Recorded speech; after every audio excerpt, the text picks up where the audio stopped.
I'm taking the strap. I'm strapped up. What's happening? What was that about? Let's make the fight happen. We strapped the fuck up. Yes, ladies and gentlemen. Welcome to episode 119 of the SZN Podcast. I'm your host, Kam. I'm your boy, Flowz.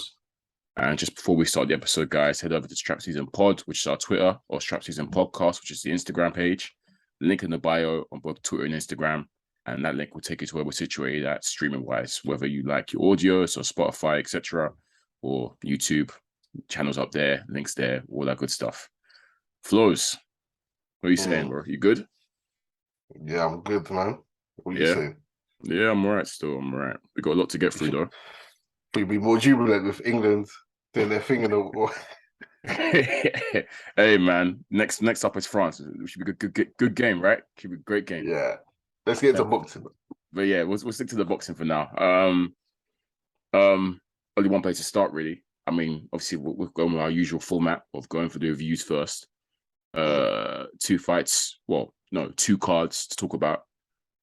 We've had one over here in the UK, Tyson Fury, Chisora III. Two trilogies to talk about, because obviously the other one over in America is Estrada Chocolatito III. So yeah, let's start with the Crapper trilogy first. It's fitting that it's the home card anyway, so we might as well start with that. Before we start on the main event, let's talk about the chief support for the evening. I forgot about that one there. Still, yeah. Daniel Dubois, Kevin Lerena. Is it Lerena? Kevin Lerena? Let me get it. Lerena. Kevin Lerena. This one was over in 3 rounds, but it was a eventful 3 rounds, right, Flowz? Very, very eventful. What happened? Yeah, going into it, didn't we say last week that this Lerena guy's dangerous? He's a puncher. And, he's got knockout power, but Dubois should have the quality to take him out at some point during the fight. But I don't think I expected that first round to go like that, Flowz, in the sense that, listeners, we've seen Dubois get caught, which he is liable to do so. Got caught and got dropped, and then proceeded to go down 2 more times within the first round. So in total, he got dropped 3 times in that first round. And because I didn't watch this fight live, I tuned in from the Fury fight. But obviously, I'm hearing that, I'm thinking, goodness me, yo, Dubois, Frank, I know you're ringside, but I know you're shaking right now because that's the golden, the proverbial golden goose, right? But boy, yeah, a bit of a shocker to start with, really. Dubois started regularly, looks fine, and he got sloppy. Because one thing about Dubois, Flowz, he doesn't really move his head, as was apparent in the Joe Joyce fight when he basically 8 jabs the whole fight and didn't even no head movement, nothing to avoid it, just 8 the jabs. So he still doesn't really move his head, which is a bit of a flaw in his game. And this Lerena guy has caught him with an overhand shot, and he didn't really land cleanly like that, but he landed on the top of the head. And I think it was one of them ones where, that can really discombobulate you and sort of mess up your equilibrium. And Dubois shaky, like he's gone backwards, shaky-legged, and gone down. And to me, the other 2 knockdowns, Flowz, he's gone down voluntarily. So I feel like he's gone down without you taking the punch. He's just gone down. I feel like because of the fact that his legs, from that first knockdown, the fact that obviously he's sort of addled his senses, I don't think his legs recovered. I don't think he recovered, which is why he just took those knees voluntarily just before they're about to engage, because he himself knew that, I'm struggling here. I need to sort of regroup and get back to my senses. They mentioned something about ankle injury, Flowz. I don't know if you caught wind of that as well. But to me, he looked fine in the subsequent rounds because he was bounced up and down on his toes, fine, moving fine with his ankle. So I don't know. Apparently, he generally had an ankle injury, but I didn't. It wasn't apparent to me during that fight. But yeah, that first round was a bit mad. Didn't see it coming. Yeah, it was a weird one. Because he got caught and his legs went. And to be fair, to all of the knockdowns, I think he went down on these. He chose to go down.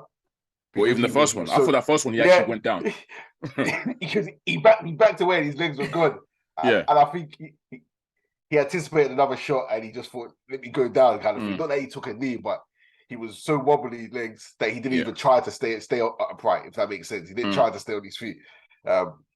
So I think he was spun. And like even at the consequence knockdowns, it weren't a shot that put him down as such. It was him He took the knee voluntarily. Under pressure and like going down, kind of thing. And yeah, I think he was disorientated. He lost his legs. It was peak. Obviously, I don't know if you caught wind of the controversy regarding that.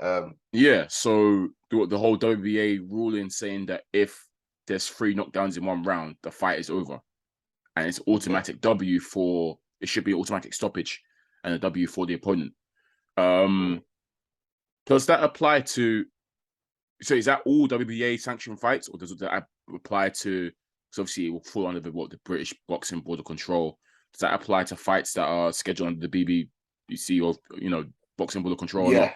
It does. So when I saw it, I was like, there's obviously a reason why that happened. Boxing isn't that fixed. And my question was whether it applies to, or whether the British Board of Control recognize that rule, or if that rule applies to them, because these rules will be in the contract or discussed beforehand. And the BBBFC don't recognize that rule. It makes sense. So Dubois was saved by the British Board of Control, basically.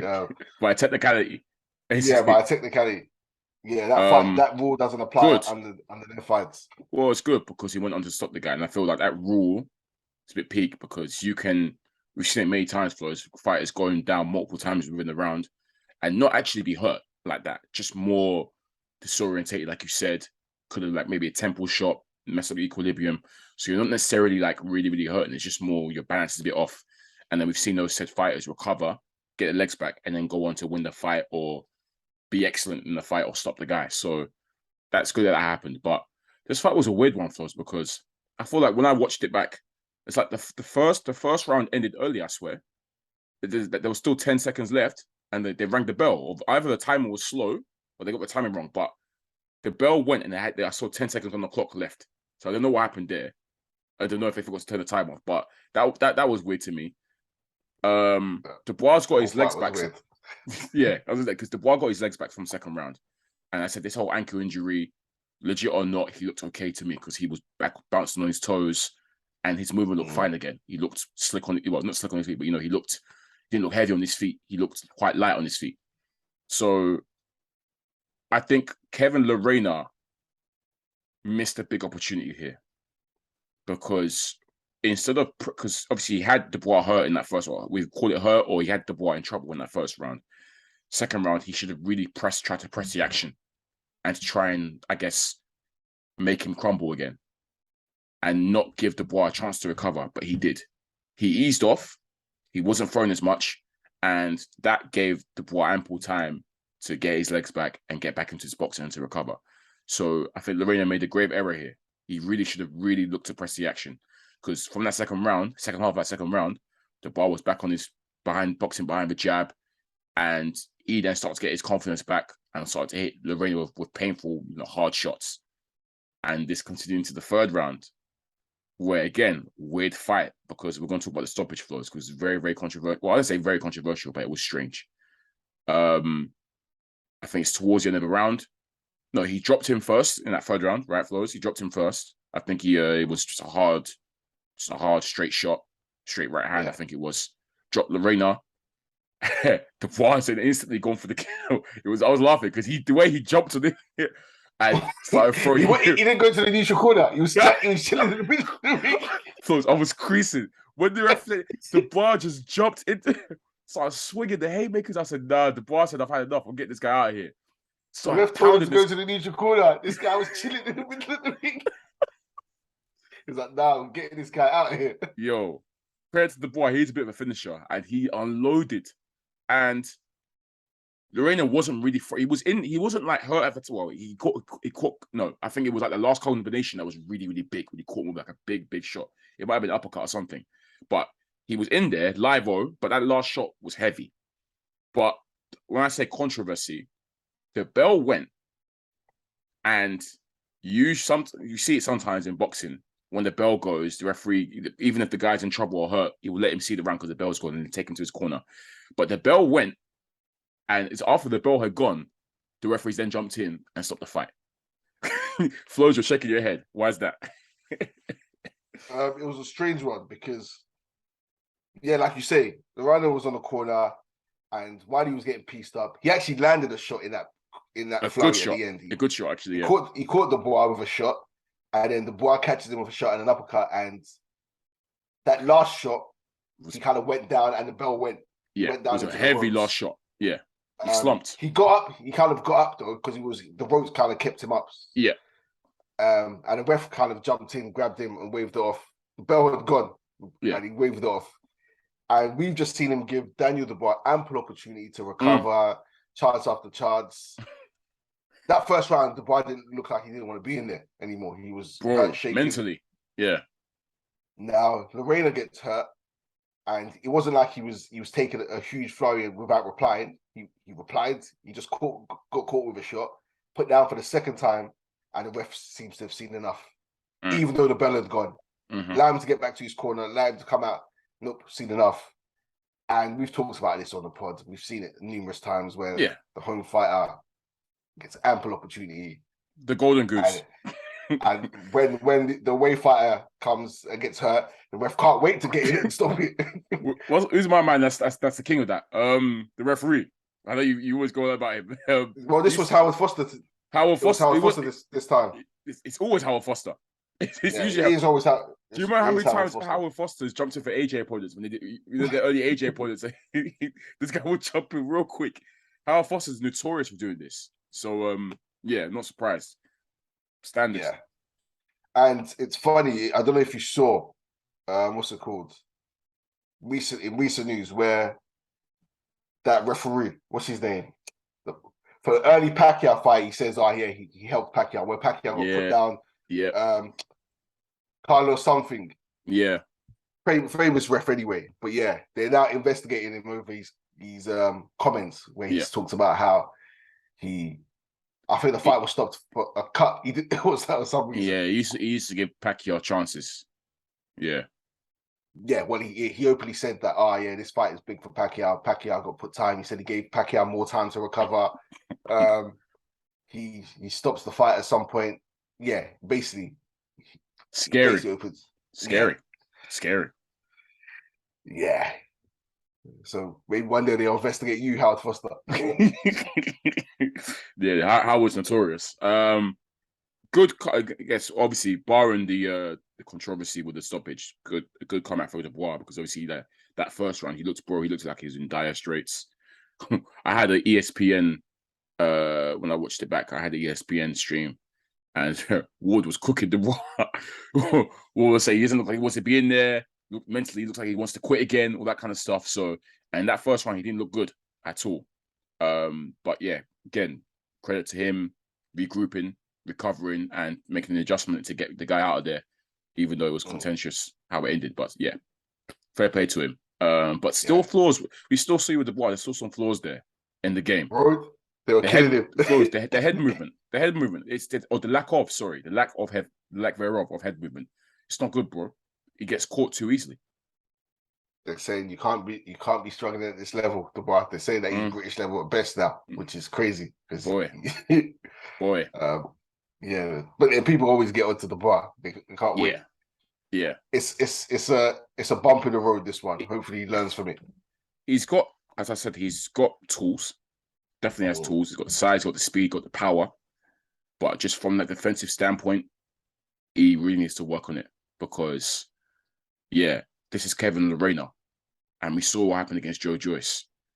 And Joe Joyce has elevated himself. He's at a certain level now. People are talking about him in a certain way. If you get to that level, you can't be getting caught. Now people are saying is they think he's vulnerable as well. For how you said that Dylan White is vulnerable. The same things are being said about Dubois that he could be vulnerable. And yeah, we're hearing Dylan White versus Dubois next potentially. Two vulnerable guys going at it. Lord knows what happens with that one, but. Yeah, no, there are a bit of vulnerability. You do see some vulnerabilities with him, but he's still young. What? Is he even 25 yet? He's young. He's still young. He's still very young. So we said it before. Dubois can just chill and fight. I won't say soup cans, but just fight just regular dudes for a couple of years, wait for these other guys to get out there and then try and take over. But he's got so much time on his hands, so he ain't really got to be rushing. He's not like Joe Joyce where he has to be rushed. Dubois got ample time of opportunity, man. So yeah, but yeah, good test for him. Came through it, beat adversity. That's nice for him. We'll see what's next. Yeah, I just wanted to clarify what I was talking about earlier. The referee's name was Carlos Padilla. Okay. Padilla, yeah. Carlos Padilla, yeah. Basically, he said he gave Pacquiao more time to recover from the count after being knocked down. Yeah. Pacquiao was knocked down twice. Yeah. He deducted a point for an elbow for the other guy. Which fight was this again? This was versus Nidal Hussein for the WBC International Super Bantamweight in 2000. This must it was a minute. Super early Pacquiao. Yeah, Pacquiao was 21. Pacquiao was 21 at this point. And then, deducted a point from Hussein that shouldn't have been deducted. Gave Pacquiao a slow count and gave him more time. As if this guy came out and said this. I said Pacquiao opened a cut with a headbutt, but he didn't count it as a headbutt. So it was a TKO stoppage because Padilla couldn't continue. That's crazy.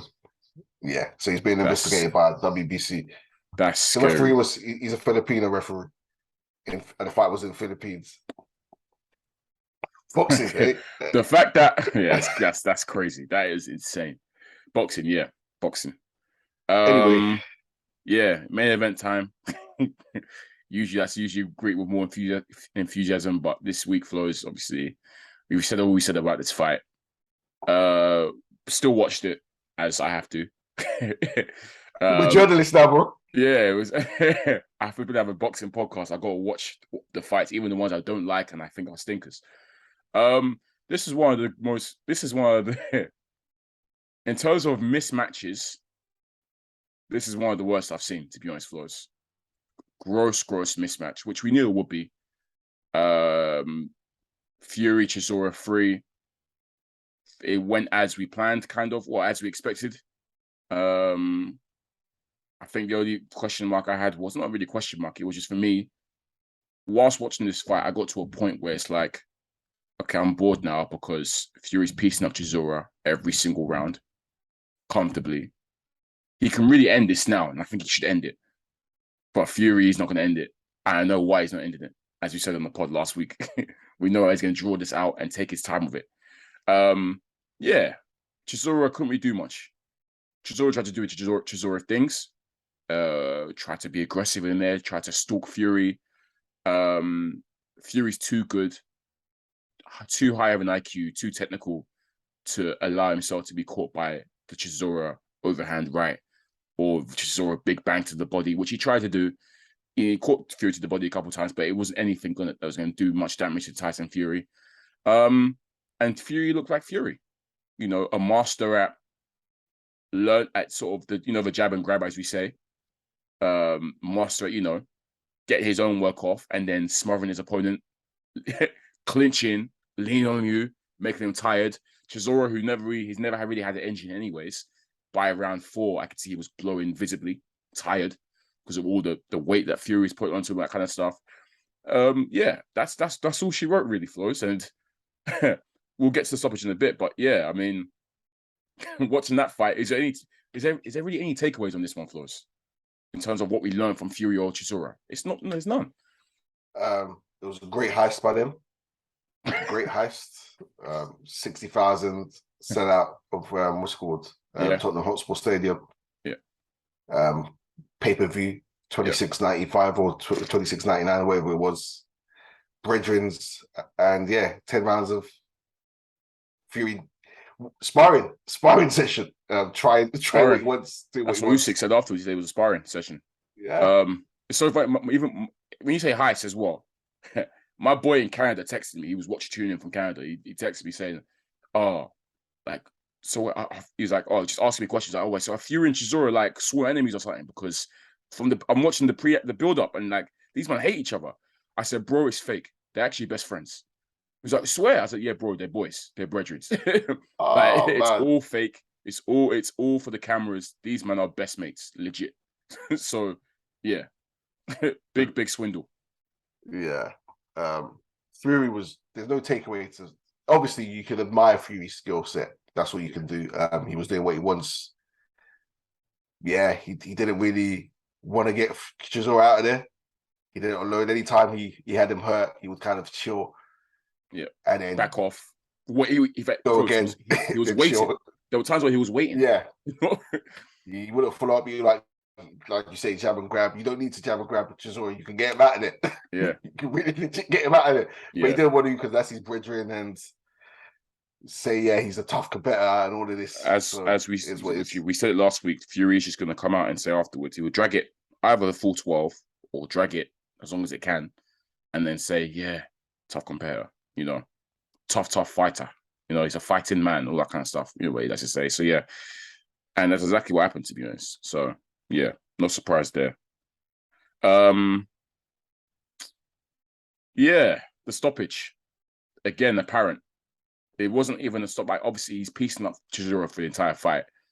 But he never really sat down his punches heavy like that and went for the kill when he could have.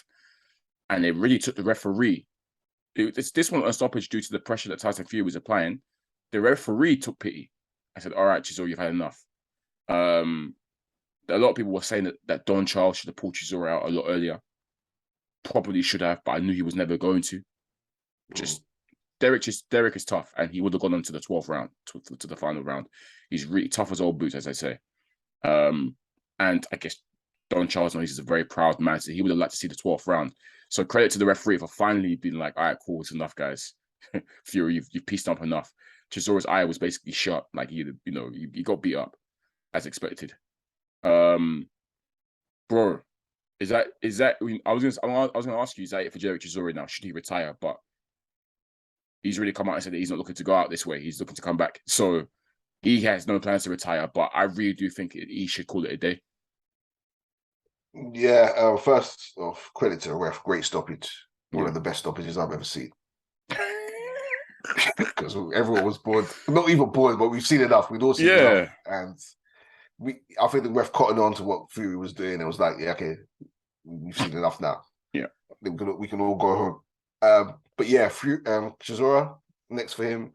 He should have been retired. You said this a long time ago, actually. And I said, yeah, there's still fights out there for him that he probably won't retire.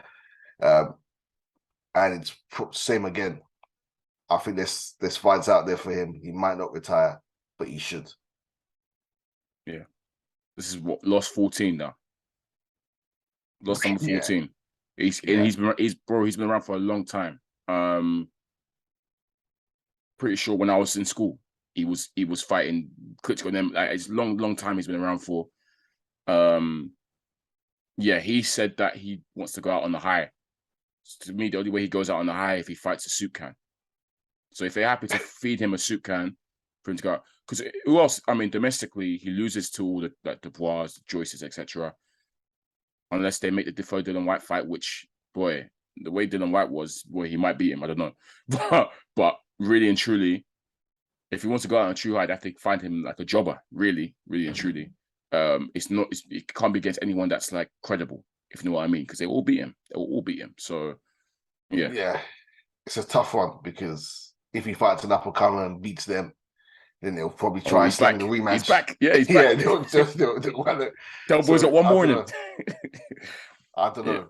I don't know what they can do with him. It has to be a kind of big money fight. The reason why I should pack it in is because he's taken a lot of punishment over the years, a lot of mileage. Yeah, this is a big payday for him here. Surely this has to be a big payday for him. Yeah, run away into the sunset, man. You got wife and kids. You got nothing to prove either. Yeah, nothing to prove. There's nothing to gain really for hanging around. If you want one more as a send off, then like you say, give him a soup can, and sail away into the sunset off that. With people cheering your name, I can see he deserves that kind of send off. To be fair, so if it is one more, then let it be one more. Yeah, that's what I'm saying. No one wants to see Chisora in another war. I'm good.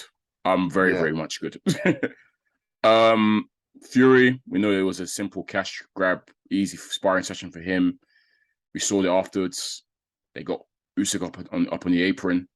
But this was funny to you because it was like Fury was there, I guess, trying to intimidate Usyk and shouting all kinds of obscenities, etc. He's gonna do this and do that to him.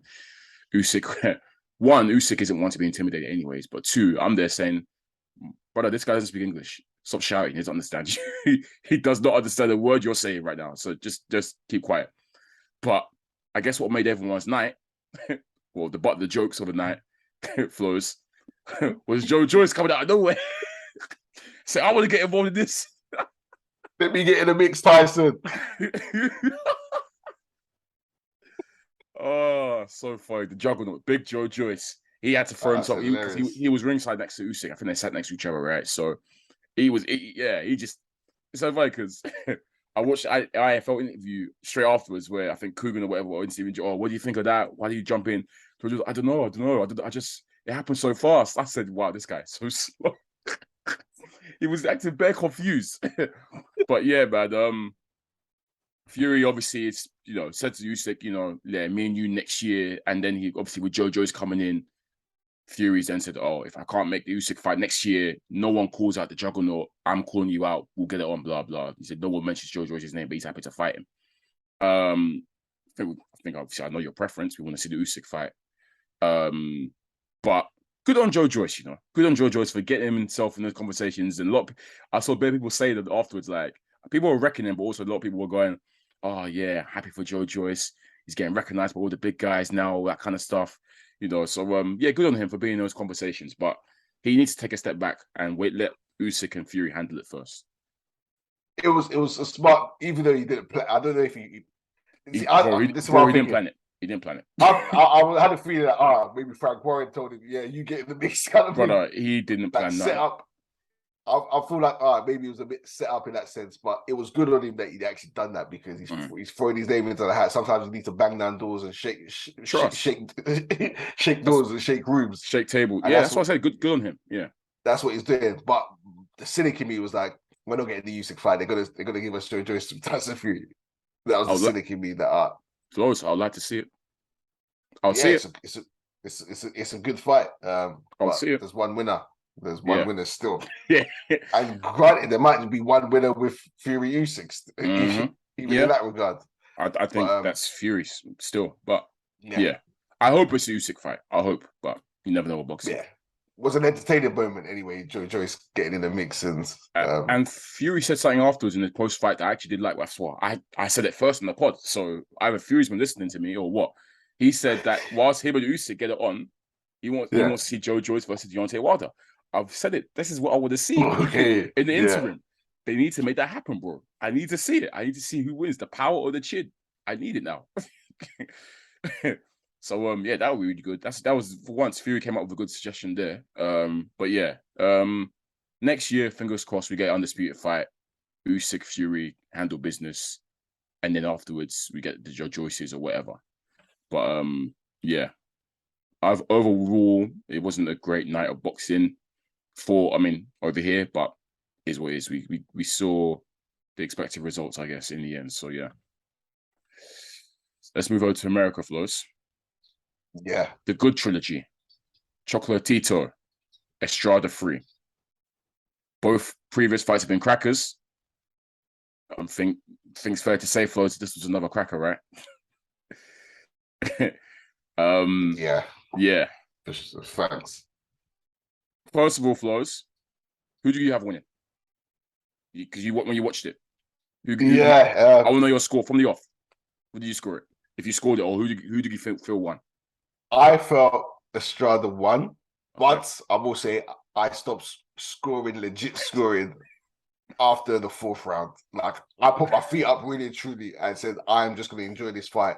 Yeah, because I think it kicked off in the third round, and after the fourth, I was like, buddy, I'm not scoring anymore. Let me just enjoy this fight. Fair enough. I think I carried on scoring. It was tough though, but I carried on scoring. But I was excited. I gave it to Estrada too. 7-5 to Estrada for me. That's why I would have had it anyway. Yeah. Another close-ass fight. I probably not as good as the second fight, but still a high-quality, enjoyable fight, to be honest. What can I say about this one, man? Bro, Estrada is a fantastic, fantastic boxer, man. He is so good what he was doing there. But I also want to give all the flowers and shout-outs to Chocolatito because Estrada started like a train for me. And to me, Flowz, the first 5 rounds, I think he's piecing the hell up. out of Chocolatito. Listeners, if you want to know how to box on the back foot, but still do damage, all that kind of stuff, box on the ropes, but still do damage and still box beautifully, watch that Estrada performance. Move. Box. That's what I'm looking for. Box and move. If you want to know how to box and move educatedly at a high level, high level flows, high level, watch that Estrada performance for the first 5 rounds. Bro, I was, chef's kiss, just wow. I was even I said, bro, Estrada is ridiculous. From the jab, because we know what Chocolatito brings, that high pressure style, come forward, a lot, blah, blah, blah. Just from the jab that he was keeping Chocolatito at bay and beat him to being sharp with the jab, starting super sharp with the jab, but also the footwork flows to be in and out. Every single time, come in with the jab, combination, get the hell out of there, move around with his footwork out of danger around the ring. Superb flows, superb. I was so impressed with that start from Estrada. I think in the first 6 rounds, I might have just about gave Chocolatito the 3rd round. That's when he finally sort of woke up. But for the most part of that first half of the fight, definitely all Estrada for me. First 2 rounds I thought were shutouts. 3rd round was when it kicked off. As you said, that's when I was like, yo, this 3rd round, that's when Chocolatito looked like the Chocolatito that we know in terms of how he applies the pressure, educated pressure around the ring. And he was really banging to the body and, just upping the intensity with the combos. Because Chocolatito's, I feel like when he has to think too much, he's not good. But when he's just like doesn't have much to focus on, just has to focus on the guy and just be aggressive and just throw as many combos as he can, that's when he's deadly. And obviously, we know when he gets Estrada up against the ropes, that's when he should have his most success. But because of the way Estrada was moving, boxing and moving, he wasn't even having success in that part. So yeah, that first half of the fight, bro, Estrada was brilliant. How did you see that first half? Yeah. It started off slow, more on Chocolatito's part. Yeah. Estrada, first 2 rounds, like you say, was boxing, moving nicely. Not just going to the head, going to the body as well. He's throwing in some good body shots as well. Yeah. I was liking what Estrada was doing. And you'd think this would be like the 25th round. Chocolatito always starts slow, to be fair. He always starts slow. But I thought, okay, from the last fight where you lost based on that slow start, you'll start fast this time round. He didn't. Mm-hmm. And I thought those first 2 rounds would have been where he lost it. But yeah, from the 3rd round on, Chocolatito started coming forward and really trying to apply the pressure. But Estrada was still boxing and moving, constantly moving as well. And even when he stayed in there, he knew when to step in, knew when to step out, knew when to pivot out, move to the left, move to the right. He was picking beautiful shots as well, boxing on the back foot, legit. And yeah, even in those inside exchanges, he would make sure he's constantly replying and then get out. Yeah, entertaining. What can I say, man? But when we say a tale of 2 halves, second half of the fight flows, Chocolatito finally woke up, man. And as you said, he's a slow start. One thing about Chocolatito, does this guy, he tends to get stronger and stronger as the fight goes on. The activity goes up. His conditioning is insane, to be honest, at 35 as well. So yeah, he inevitably came strong in the second half of the fight, where he was able to actually pin Estrada against the ropes properly, keep him there, and bang to the body, bang to the face. Estrada's footwork slowed down, and Chocolatito made sure he made him pay, step into him, cutting off the ring all the time. It was brilliant work for Chocolatito. It made for an exciting fight, because even though he was clearly the stronger in the second half of the fight, Estrada was still in the fight. Estrada wasn't walking away. He was still throwing combinations and stuff and still bopping his head back every now and again. But you can tell it was definitely Chocolatito getting the better of the exchanges and sort of the inside fighting, etc. And landing big shots as well. He landed the power shots throughout, to be honest. The more hurtful shots. Yeah. Yeah. So I think that played in these factors that he was landing some big shots. But Estrada was, like you say, he was eating them and replying still. So it was just an entertaining fight, for real. Yeah. Again, high volume again. Back and forth from those middle portions and stuff. You're saying, okay, you've seen Estrada build up a big lead, but the Chocolatito's eating into it, putting rounds together. And then we get to the championship rounds, Flowz. I'm thinking to myself, boy, I might have this a draw right now. I'm going to need 2 more big rounds from it. Well, I'm going to need for one of these guys to win it now. They got to give me 2 solid big rounds in a row, back to back, for me to, really, really sign off on a winner here. And I think that was what happened, especially in the 12th round, bro, where I thought Estrada really, really had to bite down. Similar to how Teofimo was winning against Loma, but Loma came back so strong. And in that 12th round, Teofimo gave that last, Herculean effort in that 12th round to try and, get it wrapped up. That's kind of what Estrada did for me in that 12th round, bro. Yeah. I gave him that 12th round, which put this, icing on the cake, sealed the deal. And he just was able to bite down and really, really take it home. But yeah, all in all, bro, an amazing, amazing fight. Would you see it a 4th time? I was thinking about this, and as a boxing fan, yes, it wouldn't hurt to see it again. It's going to be great entertainment. As an interest, as in, who would get it? No, I think we've concluded this in the sense of, okay, it's we've seen it 3 times. Yeah, but what else is there for these, man? So I would see it again. Chocolatito's 35, isn't he? So there were some people calling him to retire. He said that he's not done yet. He goes where the money is. If there's more money, if there's money again in the full fight, he's happy to do it. We can't forget these two don't hate. These two are good mates now. Like, they're proper good mates. Apparently, they're very close now. There's a lot of respect between the two of them. I don't see what else he can achieve, really. Chocolatito specifically, he's done everything, to be honest. 5-weight world champion, all that kind of stuff. So he's reached the pinnacle for me. And at 35, he's in tough, grueling fights, especially with his style. I feel like he's liable to call it a day. But he's not finished. I do think he's still got a bit more to give. He's not like he's dusted, as we saw.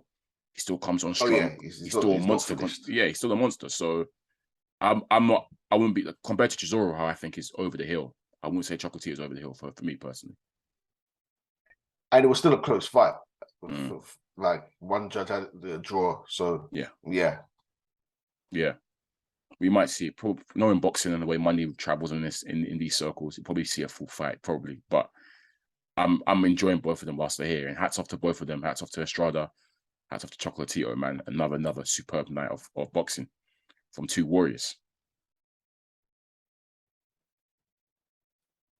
All right, so let me see what we got. We got quite a few fights next week for us to run through, or a whole host of fights. Let's start off with, let me just pick. Let's start with Terence Crawford. Bud, back in action. David Avanesyan, good opponent, Flowz, good fighter. First, so this will be our first look at this new Black BLK, is it BLK? Black, whatever. This BLK Prime.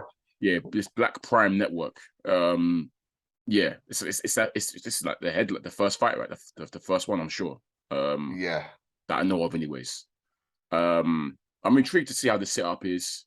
I don't know if you know any information, Flowz, in terms of like who's on commentary, that kind of stuff. I have no idea. I don't even know the undercard. Who's on the undercard? I don't know anything about this. I just know the main event is Avanesyan, Bud, and it's this Black. I'm looking at it. It's pay-per-view. They're charging $40 pay-per-view. Oh yes, it's US. Okay. Yeesh. Yeah, I mean, compared to normal US pay-per-views, that's actually decent. Usually US pay-per-views are about $75, $80, some of them. So not too bad. Okay, wait, I'm looking at I'm seeing, oh no. Co-feature is Chris Cyborg. She used to be a UFC fighter. Okay, I think I saw this. Versus Gabby Holloway. Yeah. You've got Arnold Kigai versus Eduardo Baez. Don't really know much about those two. I'm intrigued to see the setup over there. Who the commentary team is? If they have anyone credible over there. But yeah, Crawford, Avanesyan, as I said, good fight. Avanesyan is a good opponent, good fighter. Knocking on the door for a world title opportunity. He's got it now. He's going to lose, unfortunately. I expect Bud to dispatch him. Avanesyan is good he's a pressure fighter. So I expect him to apply pressure early doors. to Bud or attempt to, but Bud is way too clever, way too cute, way too quick to allow himself to be, I guess, or allow his feathers to be unruffled. And I see the usual Bud download data. He might lose the first couple rounds, not by much, but just in terms of him just working out Avanesyan or whatever. But then he will inevitably work out Avanesyan, and I think he will go on to stop him. To be honest, I think he wants to make a statement. Bud's probably angry of the way the whole Spence fallout happened, etc. So I'm expecting him to dispatch Avanesyan maybe towards the middle rounds, maybe later on. But yeah, Bud W. I'm not expecting Avanesyan to be able to pull off the upset here, even though Avanesyan is a good fighter. He can't be taken lightly, but Bud is just too good, bro. Bud is too good. Bud is elite. Yeah. Spence is gonna stop that boy. Bud. Yeah, Bud. He will. I think Spence will stop there too. But anyways, yeah, Crawford. Yeah, Crawford gonna stop Avanesyan. Yeah. That's what I can say. That's the be all end all for you, yeah.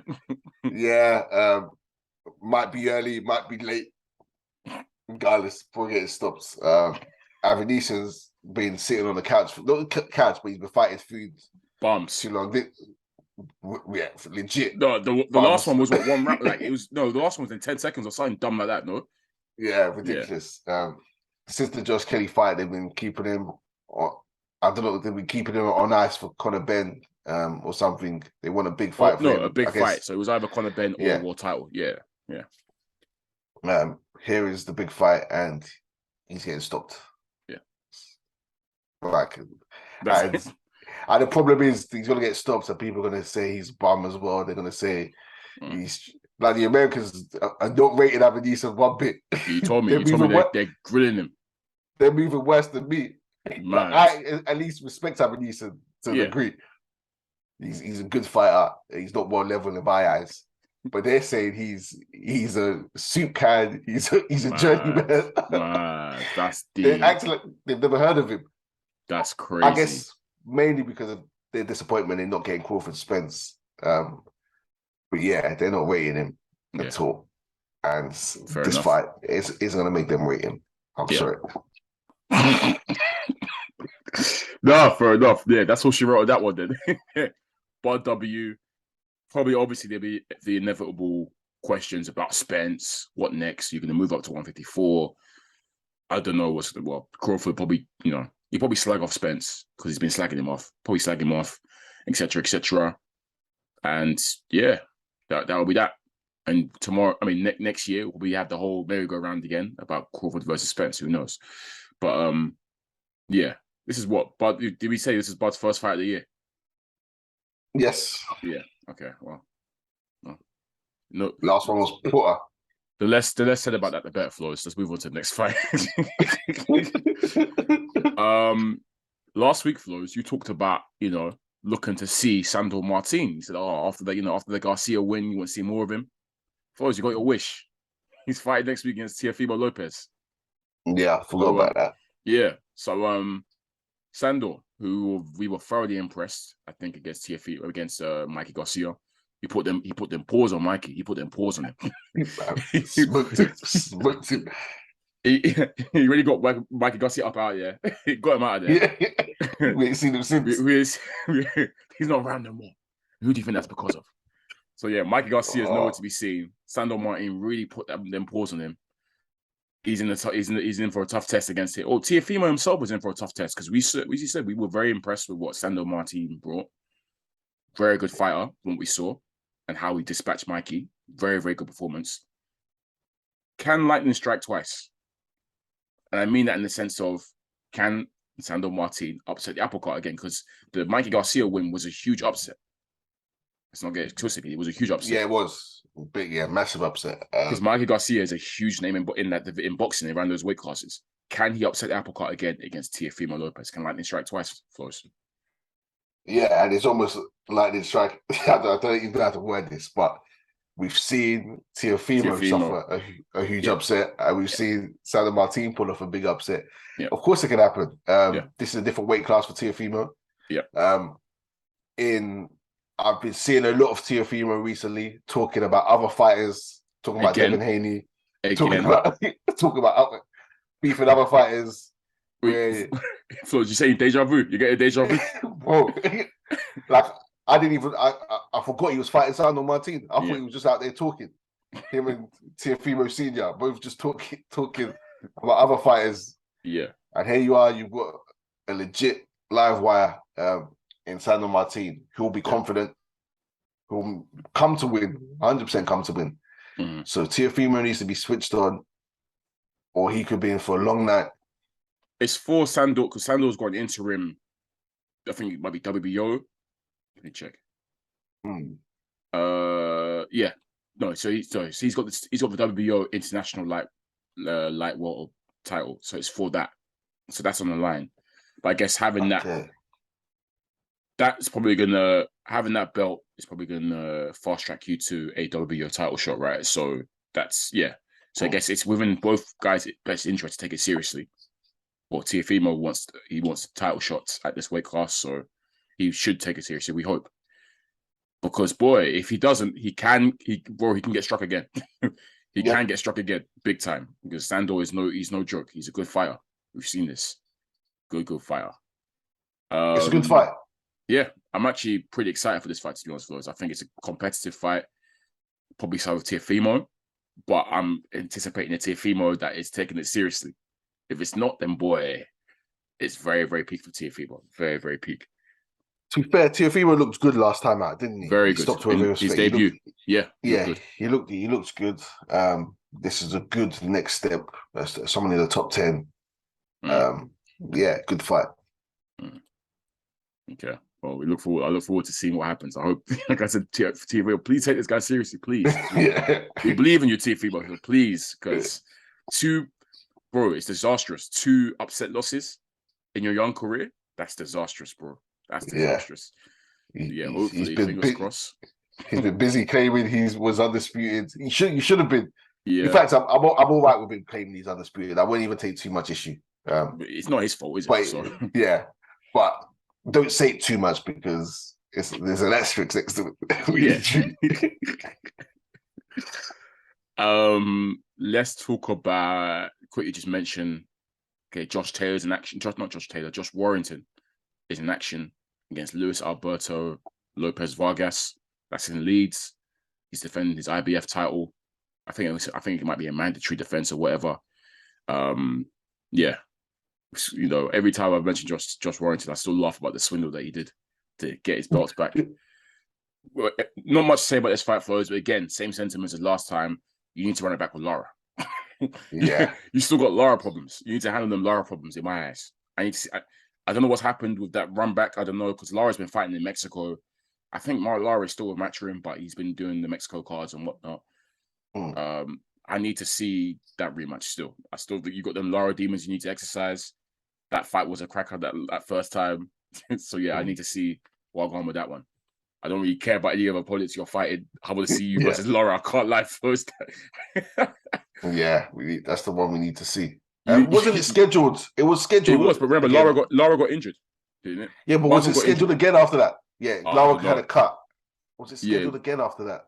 I can't remember. I thought like Lara was meant to have a fight. Anyway, I'm not sure. But yeah, Lara's been on it. He's been knocking out everyone since then. He's had 2 fights since the one that got, because obviously he stopped Josh Warrington. They fought again and they got ended the technical draw, right? Second one. Since then, Lara's fought twice and stopped both the guys. Like he's been moving bad. So I need to see something. I need to see, unless Warrington don't want to run it back. Well, he says he does, but boy, I don't know. I still want to see that. I think that makes for a better fight. Expect some Warrington to dispatch his guy. Michael Collins in action. He's up against some guy in Belfast, Karim Worthy. Again, I need to see him run it back with Lee Wood. I need to see Michael Collins versus Lee Wood again, because obviously that first fight was crazy. And the way it ended was crazy. Very unfortunate for Michael, because we all had him up on the scorecards before he got stopped. I want to see that Lee Wood rematch if they can make that at some point. But he's on that rebuilding trail. He had a fight earlier on this year I think this will be his third fight this year. So he's been pretty active this year, Colin. But yeah, good fighter. I think we're fans of him on this pod as well. Lee Wood's been ordered to fight. What's his name? Santa Cruz. Santa Cruz, yeah. Yeah. So I know WBA are trying to clean up the whole regular super thing. So good. It's necessary. Yeah. Tough fight for Lee Wood. That Leo Santa Cruz is. Yeah. We know he's a good fighter, good boxer. So yeah, that'd be fun. The last fight I want to talk about, Flowz, though, is a bit history-making fight down in the bantamweight division. Possibly one of our favorite fighters at the moment that's active right now. Could even say top 3, Flowz. Inoue. It's up against Paul Butler. We said after the monster. You said after he dispatched. What round did you do Donaire again? Second round, right? We said after. Yikes. You're rude. I laughed. I said, "Eesh." Got him out of there, bro. When he dispatched it Donaire like that in that fashion, he had that gave him 3 of the belts. We said, boy. I said it on the pod at that time. Paul Butler, you got a big target on your back. You might as well just hand him the belts now. Yeah. Because he's coming for you. This guy wasted no time. He's made this fight. He's made sure he's made this fight this year. Next week, it's happening on Tuesday, which is a bit of an odd day, but his fights fall on weird days, Flowz, because I remember the Donaire fight was like it was on Tuesday as well, I swear. It was on a random day. Yeah. I don't know what goes on over there in Japan. Yeah, in Japan. I don't know, maybe Tuesday is their Saturday, clearly. But he's fighting again on Tuesday in Tokyo against Paul Butler. Boy, is this going to be a rounder, Flowz? I don't even know what one, because Paul Butler, no disrespect to him, he's not the level. And Donaire's been walking through everyone, knocking everyone out. It's going to be, it can only be a savage KO, right? Like, I don't see anything else. Don't see anything else. I'll be getting stopped quick. Butler might be getting stopped really quick. But if Donaire and Donaire is durable, Donaire is very durable. If he only lost 2 rounds, I'm sorry, Paul Butler, but boy. Remember, I was even saying, I think he might stop Donaire. I said he might stop Donaire. Remember, I was one that said that it might go late because the first fight went late. Even me saying the stoppage was still like, oh, that's a big shot. Yeah. The second round stoppage. But it was the way he did it as well. Savage. And it was when Donaire decided to open up, that's when he got him. But yeah, Paul Butler unfortunately hasn't got a chance in hell. This would be the biggest upset of all time. I don't care if he somehow beats Nonito Donaire and becomes undisputed in Tokyo. Yeah. In fact, usually you might hometown fight, you could worry about judges and stuff. With Inoue, there's no worry about judges. He's probably gonna stop you. That's just how it is with him. So he never leaves it in the judge's hands. He's a G.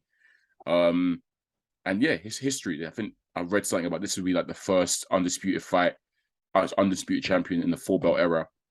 Was it, or maybe in the 4-belt era in that division. So yeah, credit to him.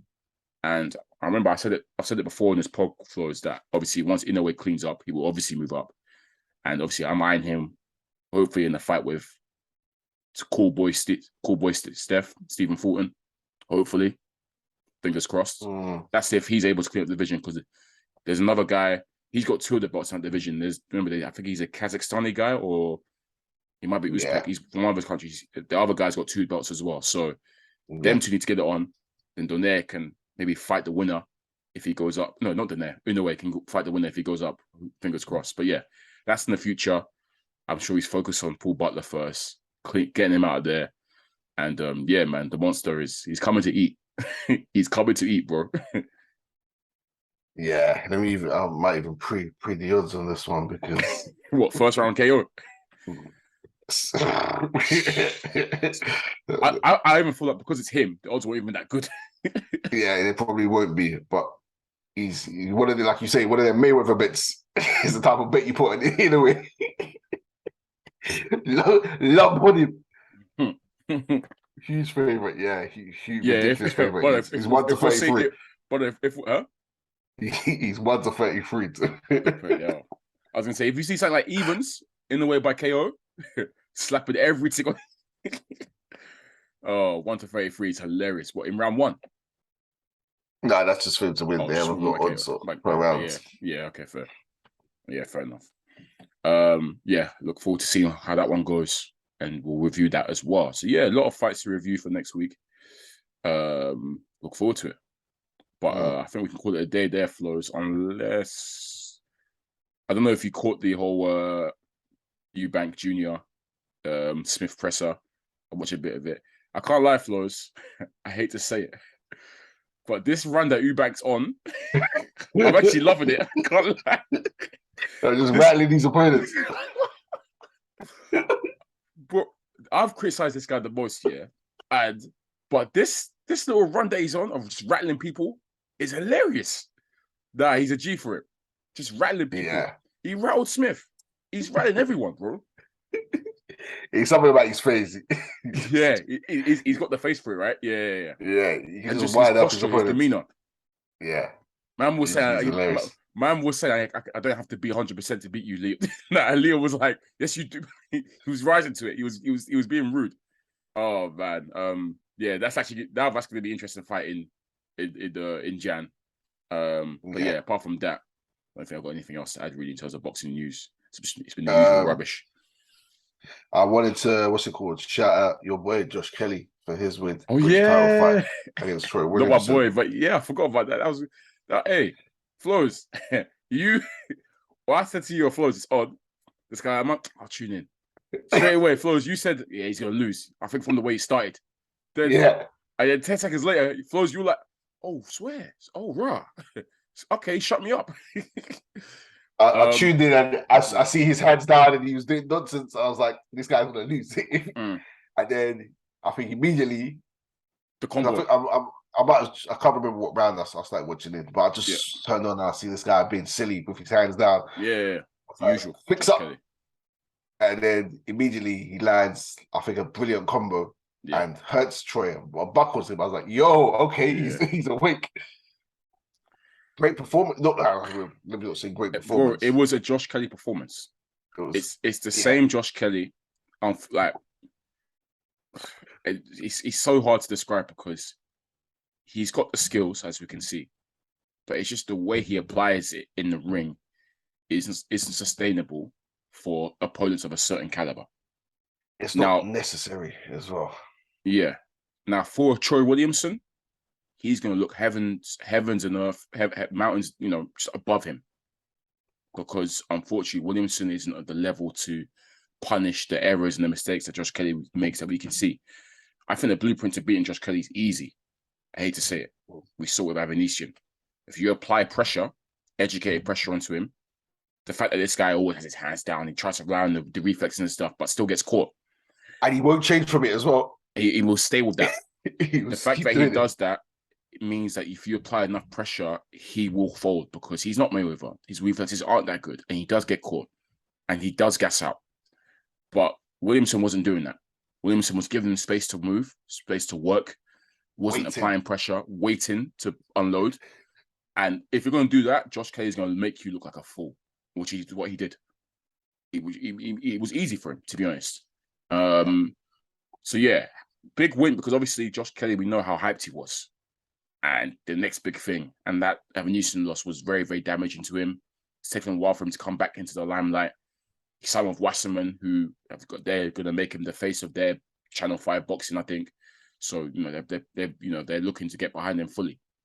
So yeah, I think for this British level, that Josh Kelly style, because it's been the same style from day one, he still hasn't changed it, will work. Yeah.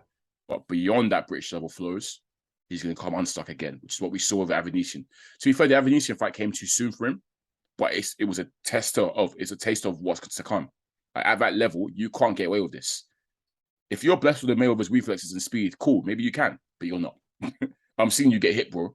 And instead of putting your hands up, you're still doing hands down, flip jab, side to side. Yeah.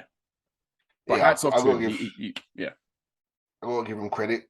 It was a good win. A lot of people didn't think he'd win this one. And yeah, he's obviously had a lot of issues. I remember that fight that got cancelled. Like weight issues and stuff. Yeah. So fair play to him. Good win. British title. Comeback trail. Yeah. But yeah, I just wanted to see him show a bit more. Not always hands down, posturing, sometimes guard up, jab, work behind the jab. The thing is, there are times where he does jab.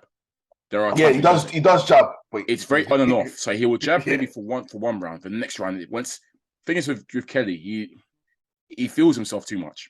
So when he has one round where he's pieced up the opponent, maybe behind the jab, he will say, "Okay, cool, I've got this guy." Next round, he'll put his hands down and start doing the old Josh Kelly stuff. He gets overgassed with his own work sometimes. That's his issue. Yeah, because he does stuff sometimes. He's trying to be. He wants to be a showman, but exactly. Yeah. Yeah. You can't be a show. You got to put in the work first. To be honest, bro, you got to put in the work. You got to get the fundamentals down patterned before you then get to your showman bag, all that kind of stuff. That's his issue. So we saw that again. Troy Williamson wasn't able to punish, but like I said, anything. You reckon European level is when he's going to come? Yeah, European level is when he could come unstuck, because the Avanesyan fight was a European title fight, right? British. So Avanesyan was exactly. So we've seen. So let's not even talk about world level, bro. European level was when he came unstuck. So yeah, if he wants to take the next stage, he's got to change up a little bit. He is at 154 though, right? So yes, I think that the 154 world level is below the 147 one level, if that makes sense. Yeah, true. But at the same time, that level is still Mel, Harrison, who else is in there? Brian Castagno, yeah. Tim Zhu's there, yeah. Hondura. Yeah. What's his name? Zayas? Yeah. Xander. Yeah. It's good fighters. Good fighters. Lubin's on the comeback trail. Oh, yeah. Okay, yeah. Tough. Good fighters, bro. Good fighters. Focus Kelly. Kelly. That's a focus Kelly. Yeah. Focus. But happy for you to win your big debut on Channel 5, marquee sort of thing. The crowd looked like it was buzzing. Everyone's happy for you, but still work to be done, man. Still work to be done. That style isn't conducive to winning titles, I don't think. For you, anyways. For you. Sometimes get your hands up, work behind the jab more often, focus on that first, get the fundamentals right first, and then you can get into your showman bag later on down the line when you're more rounded out. But right now, still got some work. All right, man. Let's call it a day there, bro. This has been episode 119 of the SZN Podcast. Once again, I've been your boy Kam. I'm your boy Flowz. And make sure you check us out on all the streaming platforms. Peace, guys. You take it a strap. I'm strapped up. 7, what was that about? Let's make the fight happen. We strapped the fuck up.